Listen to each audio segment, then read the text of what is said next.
The alarm bells echoed through the underground halls like thunder. Captain Jake Rodriguez had been a guard for 15 long years, and he'd never heard anything like this before. His hand shook as he ran toward the high-security wing, his boots hitting the metal floor with each hurried step. When he reached the cells, his heart stopped. 3 doors stood wide open. The most dangerous prisoners on the planet were gone. These weren't just any criminals. They were the ones who had hurt innocent people, including children. Everyone knew their faces. Everyone feared them. Jake stared at the empty cells, unable to believe what he was seeing. Just 20 minutes ago, he had walked past these same doors during his regular check. Everything had been normal. The prisoners were in their beds, sleeping. The locks were secure. Nothing seemed wrong. How is this possible? He whispered to himself. Other guards rushed in behind him. Their faces showed the same shock and confusion that Jake felt. But soon, their expressions changed. They started looking at him differently. Their eyes filled with suspicion. "You were the only one here," said Lieutenant Torres, his voice cold and distant. "You're the only one who could have done this." Jake felt like the world was spinning around him. "I didn't do anything. I was just doing my job, walking my rounds like always. When I came back from the East Wing, they were already gone." But his words didn't seem to matter. Within an hour, investigators were all over the place. They checked the security cameras, examined the locks, and tested everything for fingerprints. What they found made Jake's blood run cold. The cameras showed him walking past the cells at exactly 11:47 p.m. At 12:15 a.m., the alarm went off. During those 28 minutes, no one else had entered the area. The lock system showed that someone with Jake's security code had opened all 3 doors. At 12:10 a.m., "This is impossible," Jake kept saying. "I never opened those doors. I was in the East Wing checking the storage rooms. Ask anyone." But there was no one to ask. Jake always worked the night shift alone in this section. It was part of the security protocol. The fewer people who had access to these particular prisoners, the better. Detective Williams, a stern woman with gray hair, showed Jake the evidence on her tablet. "Your fingerprints are on the lock panels. Your security code was used. The cameras show you were the only person in this area. How do you explain that?" Jake looked at the screen, his mind racing. Everything looked real. Everything pointed to him. But he knew the truth. He had never touched those locks except during his regular security checks. And he certainly hadn't opened them. "Someone set me up," he said quietly. "Someone wanted this to happen, and they made it look like I did it." The detective raised an eyebrow. "Who would do that, and how?" "These systems are supposed to be impossible to hack." Jake didn't have an answer. All he knew was that he was innocent. But the evidence told a completely different story. Word spread quickly through the facility. By morning, everyone was talking about it. The night guard who let the worst criminals escape. Some people looked at him with anger. Others seemed afraid, as if he might be dangerous too. A few of his old friends tried to be supportive, but even they seemed uncertain. The worst part was thinking about his family. His wife Lisa worked as a teacher at the local school. His daughter Amy was only 16 and dreamed of following in his footsteps by joining the security force. How would this affect them? What would people say? As the hours passed, Jake realized how serious this was becoming. These weren't just any prisoners. They were connected to an attack that had hurt many innocent people 2 years ago. Their escape meant that hundreds of families were now in danger again. The alien queen, Zara, ruled their world with what most people considered fairness and wisdom. Her species, the Centauri, were known for being logical and just. They had helped humanity rebuild after the Great Wars 50 years ago. Most humans respected her, even if they sometimes disagreed with her decisions. But Jake knew that Queen Zara took security very seriously, especially when it came to protecting innocent lives. She had zero tolerance for anyone who put civilians at risk, whether they were human or alien. By afternoon, Jake was sitting in a small, windowless room, waiting. He had been told that Queen Zara herself wanted to question him. This was unusual. Normally, the Queen only got involved in the most serious cases, When the door finally opened, Jake's breath caught in his throat.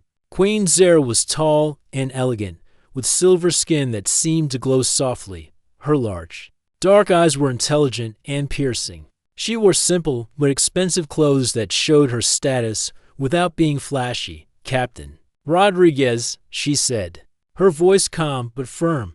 "I think you understand why I'm here." Jake stood up straight, the way he had been trained. "Your Majesty, I swear to you, I didn't do this. I know how it looks. But someone has framed me." Queen Zara sat down across from him. For a moment, she just studied his face. Jake had heard that the Centauri could sense emotions and lies better than humans. He hoped that was true. "The evidence is very clear," she said finally. "Your security code, your fingerprints, your presence at the scene. 3 dangerous individuals are now free because of what happened during your watch. Many innocent people are now at risk." "I understand how serious this is," Jake replied, "but I'm telling you the truth. I never opened those cells. I was doing my job, just like I have every night for 15 years. Someone wanted those prisoners to escape, and they made it look like I helped them." The Queen leaned forward slightly. "Who would do such a thing? And why would they choose you?" Jake had been thinking about this all day. "I don't know who, Your Majesty, but maybe they chose me because I work alone at night, because I'm human, and it would be easier for people to believe that a human guard might betray his duty." Queen Zara's expression didn't change, but Jake thought he saw something flicker in her eyes. "You're suggesting that someone is trying to create distrust between humans and aliens?" "I don't know the reasons," Jake said honestly. "All I know is that I'm innocent, and someone very clever has made it look like I'm guilty." The Queen stood up and walked to the small window. Outside, Jake could see crowds of people gathering in the streets. Some carried signs demanding justice. Others looked scared and angry. "The people want answers," Queen Zara said without turning around. "They want to know that justice will be served. They want to feel safe again." Jake felt a chill run down his spine. He was beginning to understand that this wasn't just about finding the truth anymore. This was about politics, about keeping the peace, about showing strength as a leader. "Your Majesty," he said quietly, "I have a family, a wife and daughter who depend on me. They know I'm innocent. Please don't let them suffer for something I didn't do." Queen Zara turned back to face him. For just a moment, Jake thought he saw doubt in her eyes, but then her expression hardened again. "I will make my decision by tomorrow morning," she said. "Until then, you will remain in custody." As she walked toward the door, Jake called out one last time, "Your Majesty, please, just give me a chance to prove my innocence. There has to be something the investigators missed." Queen Zara paused at the door. "Sometimes, Captain Rodriguez, the evidence speaks louder than words, and right now, all the evidence is speaking against you." The door closed with a soft click, leaving Jake alone with his fear and desperation. Outside, he could hear the crowds getting louder. Time was running out, and he was no closer to proving his innocence than he had been that morning. He thought about Lisa and Amy, probably at home right now, scared and confused. He thought about his years of loyal service, all the times he had protected innocent people, all the nights he had stood guard while others slept safely. None of that seemed to matter now. All that mattered was the evidence that painted him as a traitor and a queen who had to make an impossible choice between justice and peace. The sun was barely rising when Jake heard the footsteps coming down the hallway. He had been awake all night, sitting on the cold metal bench in his cell, staring at the wall. Every time he closed his eyes, he saw those empty prison cells and remembered the look of disappointment in Queen Zara's eyes. The door opened with a loud clang. 2 guards stood there, their faces serious and sad. Jake recognized them both, Officer Chen and Sergeant Lopez. He had worked with them for years. They had shared coffee during long night shifts and talked about their families. "It's time, Jake," Officer Chen said quietly. His voice was shaky, like he was trying not to cry. Jake stood up slowly. His legs felt weak, but he forced himself to walk steadily. "Did she really decide to go through with it?" Sergeant Lopez nodded. The Queen announced her decision an hour ago. She says the evidence is too clear to ignore. The people are demanding justice, and she has to give it to them. As they walked through the corridors, Jake saw other guards and workers stopping to watch him pass. Some looked angry, believing he had betrayed everything they stood for. Others looked sad, remembering the good man they thought they knew. A few whispered prayers under their breath. When they reached the main exit, Jake could hear the noise from outside. Thousands of people had gathered in Central Plaza. Their voices mixed together like ocean waves, some shouting for justice, others crying, many simply talking in worried whispers. The bright morning light hit Jake's eyes as he stepped outside. The plaza was packed with people as far as he could see. Humans and aliens stood together, all waiting to witness what was about to happen. Children sat on their parents' shoulders to get a better view. News reporters held their cameras high, broadcasting everything to the entire planet. In the center of the plaza stood a raised platform. Queen Zera was already there, wearing her formal robes of judgment. They were deep purple with silver symbols that seemed to glow in the sunlight. She looked powerful and untouchable, like a figure from ancient legends. As Jake was led toward the platform, he searched the crowd desperately. Finally, he found them. Lisa, his wife, stood near the front with their daughter Amy. Lisa's face was streaked with tears, but she was trying to be strong. Amy looked confused and scared, like she couldn't believe this was really happening. Jake tried to catch their eyes, to give them some signal that everything would be okay. But how could he promise that when he didn't believe it himself? The guards helped him up onto the platform. The crowd became quieter, sensing that the moment had arrived. Queen Zera stepped forward and raised her hand. Her voice, amplified by speakers throughout the plaza, rang out clear and strong. Citizens of New Terra, she began. We gather here today because of a terrible betrayal. Captain Jake Rodriguez, a man trusted with the safety of our most dangerous criminals, allowed 3 of them to escape. Because of his actions, innocent families are now living in fear. Jake wanted to shout out his innocence, to tell everyone that he had been set up, but his throat felt dry, and he knew that no one would believe him anyway. The evidence was too strong. Even he had to admit it looked convincing. The escaped prisoners, Queen Zera continued, were responsible for an attack that hurt many innocent people, including children. Their freedom puts all of us at risk. This betrayal cannot go unpunished. In the crowd, Jake could see people nodding in agreement. They believed they were getting justice. They believed that punishing him would make them safer. If only they knew the truth. Queen Zera turned to face Jake directly. Do you have any final words before the sentence is carried out? Jake took a deep breath. His voice came out quieter than he wanted, but the microphones picked it up clearly. Your Majesty, I know how the evidence looks. I know why you have to do this. But I want everyone to know that I am innocent. I never betray my duty. I never put innocent people at risk. Someone else did this and made it look like it was me. Some people in the crowd booed. Others remained silent, perhaps wondering if there might be some truth to his words. Jake looked directly at Lisa and Amy. I love you both. Take care of each other. And someday, I hope the truth comes out. Queen Zera's expression didn't change, but Jake thought he saw her hands tremble slightly. She walked over to a device that looked like a silver helmet connected to large screens, positioned around the plaza. According to our laws, she announced, the final thoughts of the condemned will be displayed for all to see. This serves both as proof of guilt and as a warning to others who might consider betraying their duties. Jake had heard about this tradition, but had never witnessed it before. The Centauri believed that a person's final thoughts revealed their true nature. If someone was guilty, their thoughts would show regret, confession, or anger. If they were innocent, well, no innocent person had ever been executed this way before. The silver helmet was placed on Jake's head. He felt a strange tingling sensation, like electricity running through his brain. Around the plaza, the large screens flickered to life. Instead of showing guilt or confession, the screens filled with Jake's memories. The crowd watched as images flowed across the screens.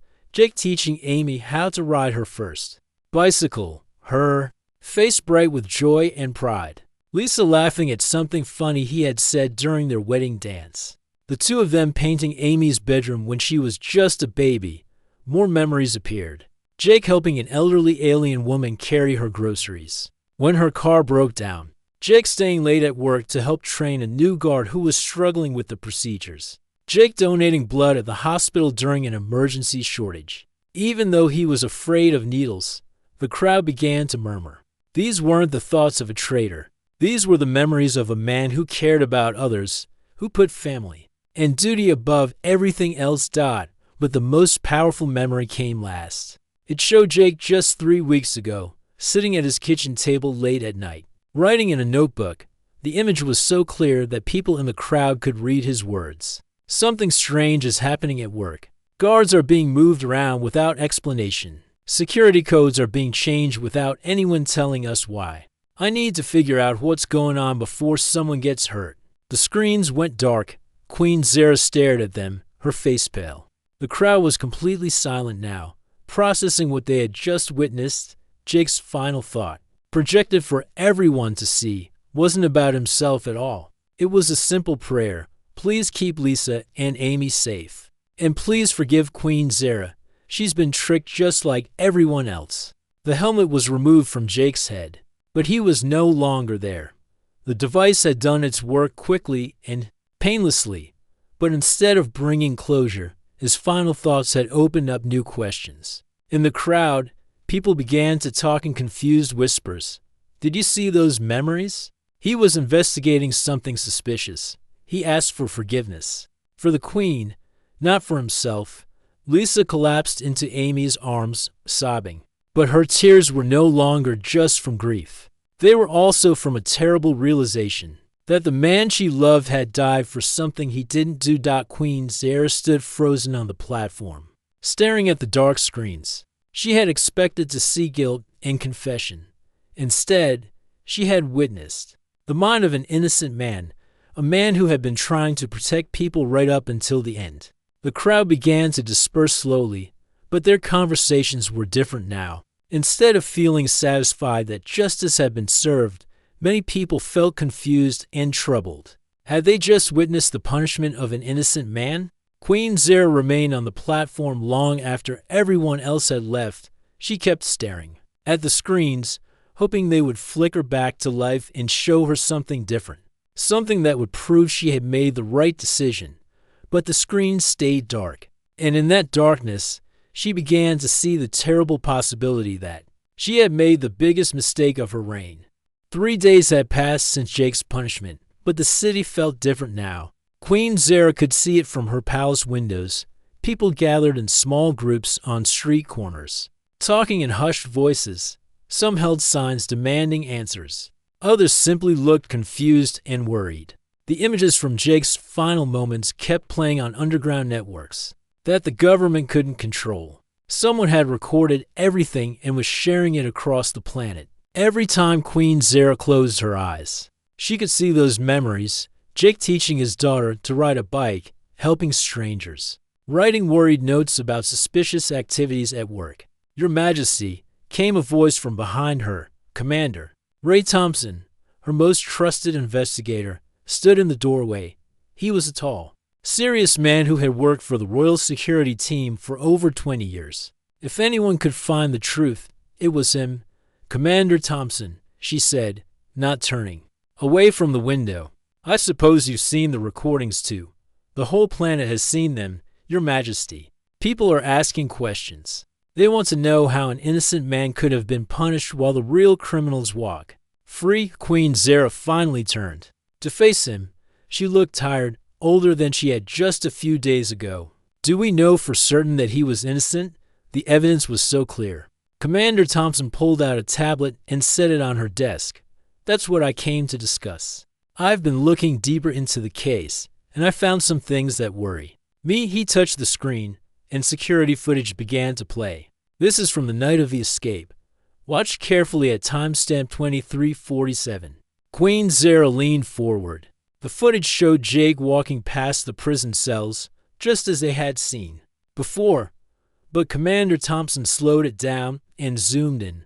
Look at his face, Your Majesty. Does this look like a man who's about to free dangerous criminals? Jake's expression was calm. Focused on his normal duties, he checked his watch, looked at his notes, and continued his patrol route exactly as he was supposed to. There was no nervousness, no guilt, no sign that he was planning anything unusual. People planning to break rules usually show some signs of stress, Commander Thompson continued. But Jake looks completely normal here, like he's just doing his regular job. The commander switched to a different video. Now look at this footage from 3 weeks earlier. This time, Jake looked different.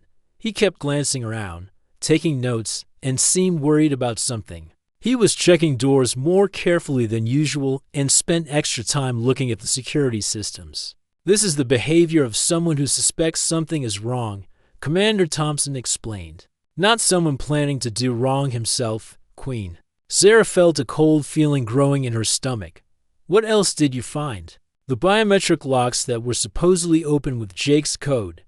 They're more sophisticated than we initially thought. Someone with advanced technical knowledge could have copied his data and used it later. But it would require access to very expensive equipment. Commander Thompson showed her more files. I also found Jake's personal logs that the first investigation missed. He had been documenting strange things happening at the prison for weeks. The screen filled with Jake's handwritten notes, guards being transferred without explanation, security codes being changed without proper authorization, meetings between staff members and people who shouldn't have been in the building. Queen Zara read the notes carefully. Jake had been methodical, professional, and clearly concerned about security breaches. These weren't the writings of someone planning to betray his duties. There's more. Commander Thompson said grimly. I found a draft message in Jake's personal computer. He was planning to request a private meeting with you to discuss what he called serious security concerns that couldn't be trusted to normal channels. When was this written? 2 days before the escape. He was trying to warn you, Your Majesty. He suspected there was a traitor among the staff, but he wanted to investigate more before making accusations. Queen Zara sat down heavily in her chair. The evidence was becoming overwhelming, but not in the way she had expected. Instead of confirming Jake's guilt, every new piece of information suggested his innocence. Who else had access to the security systems that night? She asked. Commander Thompson consulted his notes. 17 people had the necessary clearance levels, but only 5 of them were actually in the building when the escape happened. He showed her a list of names. Queen Zara recognized all of them, trusted staff members who had worked in the palace for years. The idea that one of them could be a traitor was almost unthinkable. I've been investigating each of them quietly. Commander Thompson continued. Most have solid explanations for their whereabouts and activities. But there's one person whose story doesn't quite match up. Queen Zara looked at the name he highlighted. Her heart sank. It was someone she had known for years, someone she had trusted with important decisions and classified information. Are you certain about this? Not yet. But there are inconsistencies in his statements about that night, and I found evidence that he had access to the biometric copying technology through his military connections. Commander Thompson pulled up financial records. He's also been making some expensive purchases recently that don't match his official salary. And phone records show he's been in contact with people connected to the resistance movement.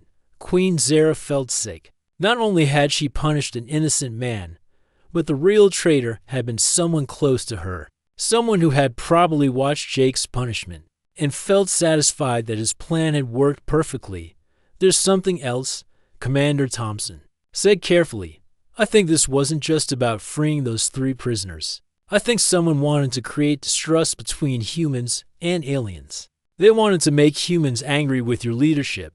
Queen Zara thought about the crowd she had seen from her window. The plan was working.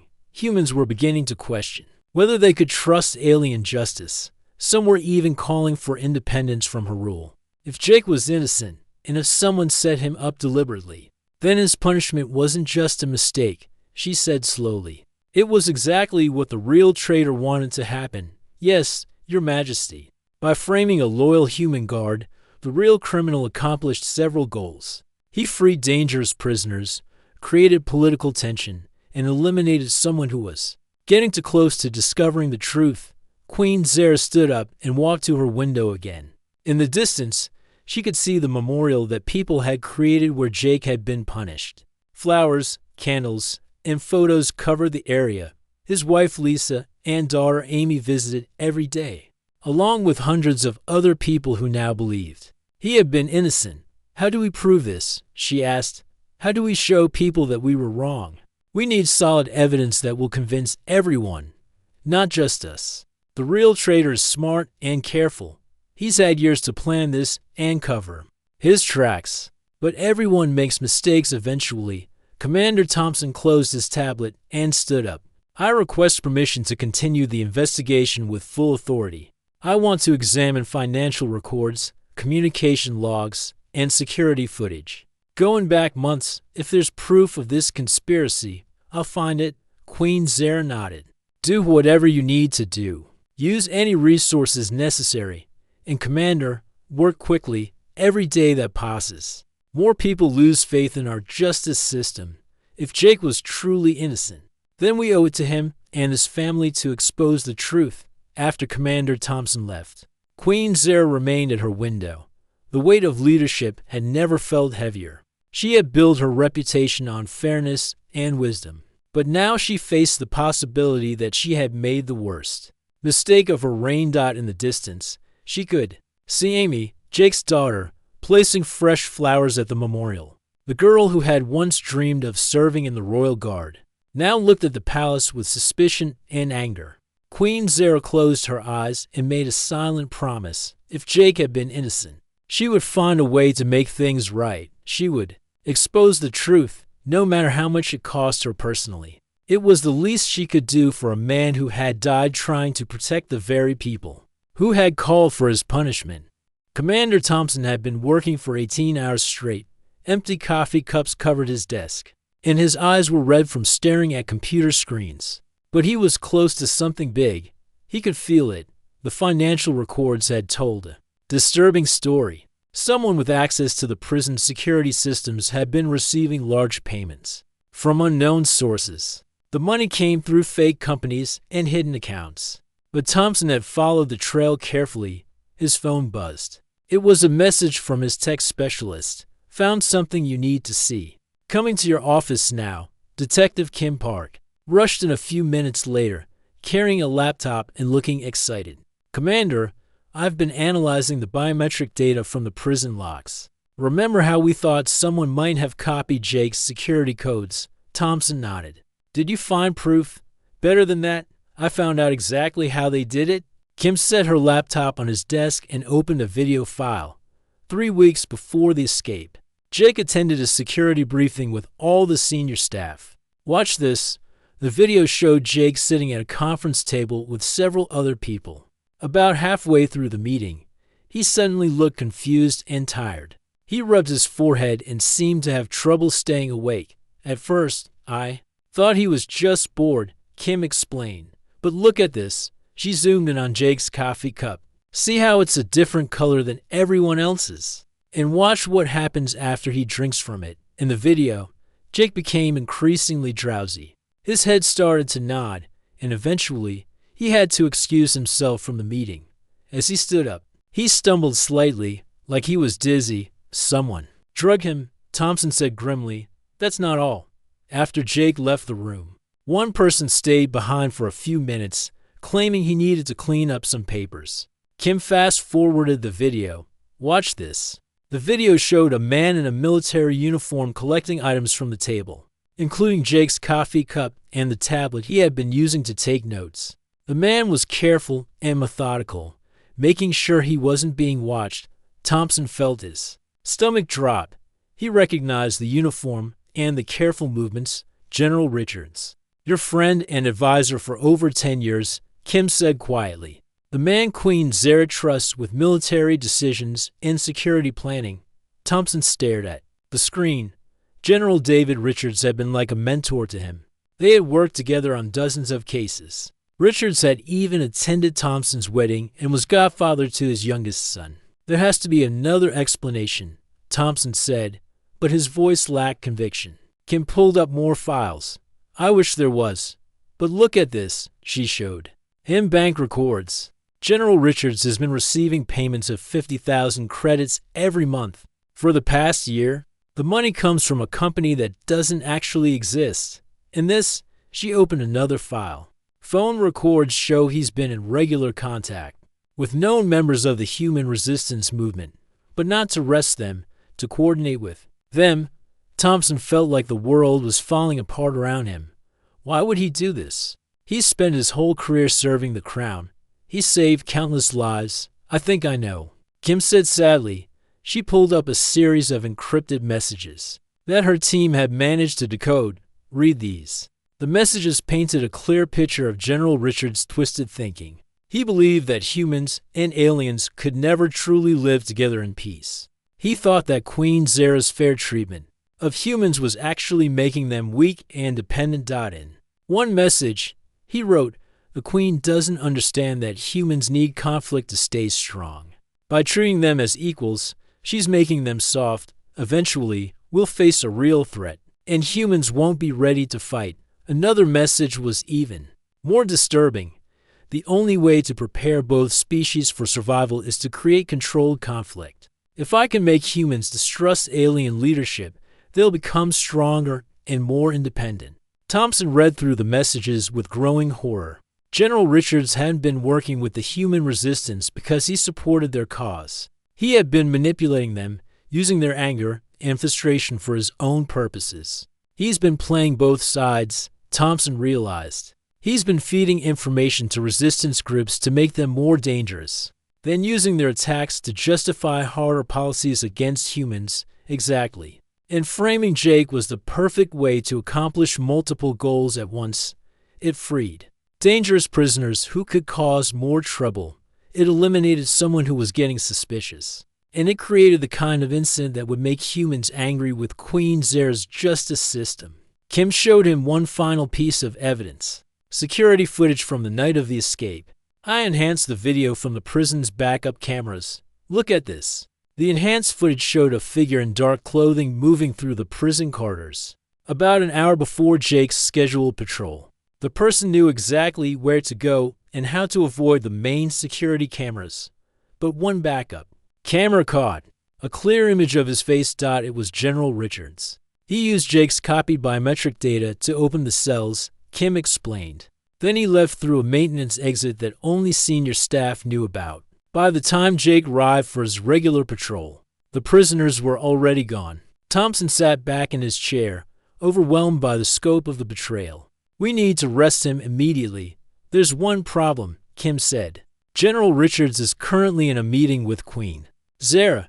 He's probably trying to convince her to implement even stricter security measures because of the recent unrest among humans. Thompson grabbed his phone and tried to call the Queen's office, but there was no answer. He tried her emergency line, but it went straight to voicemail. He's isolating her. Thompson realized Richards controls palace security. He probably has her communication systems blocked. Kim looked worried. What if he's planning something more than just political manipulation? What if he sees the Queen as an obstacle to his plans? Thompson was already moving toward the door. Get back up and meet me at the palace. And Kim, bring everything we've found. If something happens to us, make sure this evidence gets to someone who can use it. As they rushed through the palace corridors, Thompson's mind raced. How long had Richards been planning this? How many other innocent people had suffered because of his schemes? And most importantly, was Queen Zara in danger right now? They reached the royal conference room and found it locked. Thompson used his emergency override code, and the door slid open silently. Inside, Queen Zara sat at the head of a long table while General Richards stood behind her, his hand resting casually on her shoulder. To anyone else, it might have looked like a friendly gesture, but Thompson noticed that Richards' other hand was hidden behind his back. General Richards, Thompson called out, trying to keep his voice steady. We need to talk. Richards turned around slowly, his face showing no surprise. Commander Thompson, I was wondering when you'd figure it out. You always were the best investigator on my team. Queen Zara looked confused. Figure what out? Commander Thompson, what's going on? Your Majesty, Thompson said carefully, watching Richard's hidden hand. General Richards is the one who freed the prisoners. He framed Jake for a crime he didn't commit. For a moment, nobody moved. Then Richards smiled, a cold, calculating expression that Thompson had never seen before. You're too late, Commander. The damage is already done. Humans across the planet are losing faith in alien leadership. Soon, they'll be ready to stand on their own, the way they should have from the beginning. Queen Zara started to stand up, but Richard's hand on her shoulder pressed down firmly, keeping her in place. You see, Your Majesty, Richard said, his voice still calm and polite, your greatest weakness has always been your compassion. You actually believe that two different species could live together as equals. But nature doesn't work that way. The strong survive, and the weak are consumed. Thompson slowly reached for his weapon, but Richards was faster. His hidden hand emerged, holding a small device that Thompson recognized as a neural disruptor. The same type of weapon that had been used on Jake. I really am sorry it has to end this way, Richards said to Queen Zara. But your death will be the final spark that starts the war both species need to become strong. Again, time seemed to slow down as Commander Thompson stared at the weapon in General Richards' hand. Queen Zara's eyes went wide with shock and fear. The man she had trusted for years, who had been like family to her, was now threatening her life. General, please, Queen Zara said quietly, we can talk about this. Whatever you think needs to change, we can find another way. Richard shook his head sadly. Your Majesty, you still don't understand. There is no other way, sometimes, to save a species. You have to sacrifice individuals, even good individuals. Thompson's mind raced. He needed to create a distraction, something to get Richards away from the Queen. You know what I don't understand, General? How killing Queen Zara helps anyone. All you'll do is create chaos. Chaos is exactly what both species need, Richards replied, his finger moving closer to the weapon's trigger. Humans have become too comfortable relying on alien protection. They've forgotten how to be strong, how to fight for themselves. Her death will wake them up. Behind Richards, Thompson could see Detective Kim moving quietly through the doorway. She had her weapon drawn but couldn't get a clear shot without risking hitting the Queen. And what about Jake? Thompson asked, trying to keep Richards talking. An innocent man died because of your plan. How do you justify that? For the first time, Richards' confident expression wavered slightly.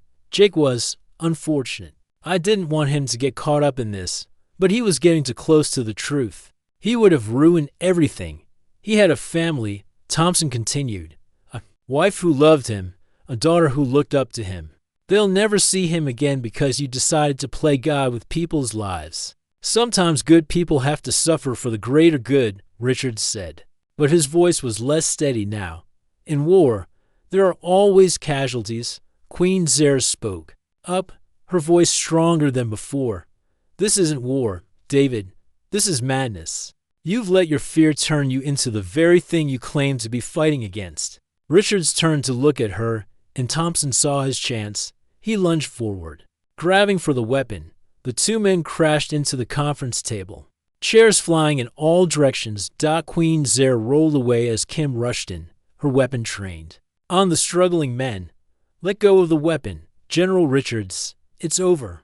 Richards was stronger than Thompson had expected, but desperation gave the commander extra strength. They fought for control of the neural disruptor, rolling across the floor as it clattered away from them. Stop this, Queen Zara shouted. Guards, help us. But no guards came. Thompson realized that Richards had probably sent them away or given them false orders. The general had planned this moment carefully. Kim couldn't shoot without risking hitting Thompson instead. She grabbed a heavy book from the conference table and brought it down hard on Richards' wrist. He cried out in pain and released his grip on Thompson. Thompson quickly rolled away and grabbed the neural disruptor. Richards lay on the floor, holding his injured wrist, his face showing a mixture of pain and defeat. It's over, General, Thompson said, breathing heavily. It's finally over. But Richards laughed bitterly. No, Commander, it's just beginning. Even if you arrest me, even if you tell everyone what I did, the damage is already done. Humans will never trust alien leadership again. Jake's death has already started the process I wanted. Queen Zera stood up slowly, her royal robes torn and her silver hair disheveled. But her voice was clear and determined. You're wrong, David. The truth will heal the damage you've caused. 3 hours later, Queen Zera stood once again in Central Plaza, but this time, she wasn't wearing her formal robes of judgment. Instead, she wore simple clothes, and her usual commanding presence was replaced by something much more powerful, genuine humility. The crowd was smaller than before, but more intense. News of General Richard's arrest had spread quickly, and people demanded to know what was really happening. Citizens of New Terra, Queen Zera began, her voice carrying clearly across the plaza. 3 days ago, I made the worst mistake of my reign. I punished an innocent man based on false evidence, and I failed to see the truth that was right in front of me. A murmur went through the crowd. Some people looked surprised, others angry, and a few seemed relieved that their suspicions had been confirmed. Jake Rodriguez was not a traitor, the Queen continued. He was a hero who died trying to protect all of us. He discovered that someone close to me was planning to hurt innocent people, and he was murdered to keep him quiet. In the front of the crowd, Lisa and Amy stood together, holding hands tightly. Lisa's eyes filled with tears, but they were different. Tears now, tears of vindication mixed with grief. General Richards, my military advisor and someone I trusted like family, has confessed to framing Jake for crimes he didn't commit. Richards freed dangerous prisoners, manipulated evidence, and orchestrated Jake's death as part of a plan to destroy the peace between our species. The crowd's murmur grew louder. People looked shocked and angry. Some shouted questions, demanding to know how such a thing could have happened. Queen Zera raised her hand for silence. I know that my words cannot bring Jake back. I know that. No apology can heal the pain his family feels. But I can promise you this, I will spend the rest of my reign making sure that something like this never happens again. She pulled out a tablet and read from it, effective immediately. I am establishing new laws to protect all citizens from false accusations. No one will ever again be punished, based on evidence that hasn't been thoroughly investigated by multiple independent teams. Amy looked up at her mother. Mom, does this mean Dad really was innocent? Does this mean everyone will know he was a good man? Lisa hugged her daughter tightly. Yes, sweetheart, everyone will know that your father was a hero. Queen Zera continued her speech. I am also creating a new council with equal representation from all species on our planet. Never again will important decisions be made by one person, no matter how well-intentioned they might be.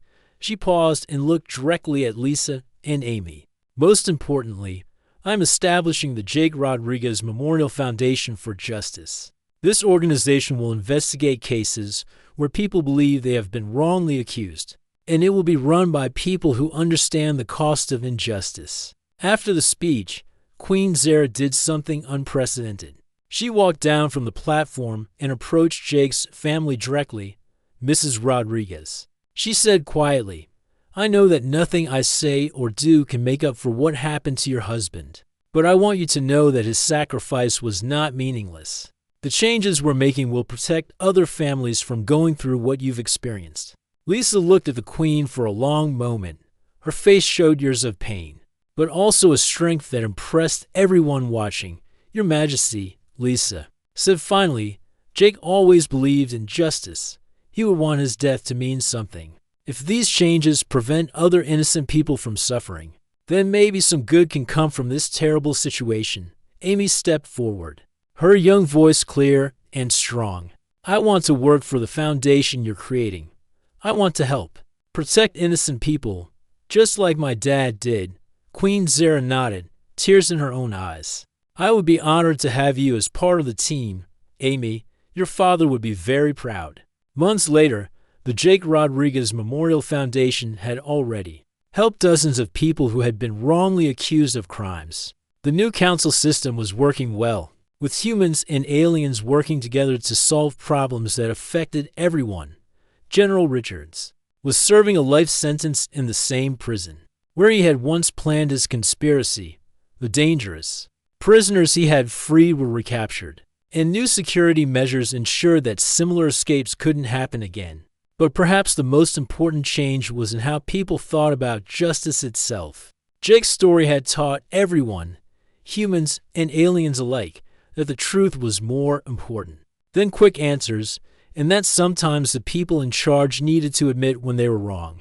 Queen Zara visited Jake's grave every month, always alone, always bringing fresh flowers. She would tell him about the Foundation's successes, about his daughter's progress in her studies, and about the changes his sacrifice had made possible. And though she knew he couldn't hear her, she always ended her visits the same way. Thank you, Jake, for showing us that true justice requires not just the courage to make difficult decisions, but the wisdom to question those decisions when new evidence appears. Your legacy will protect innocent people for generations to come.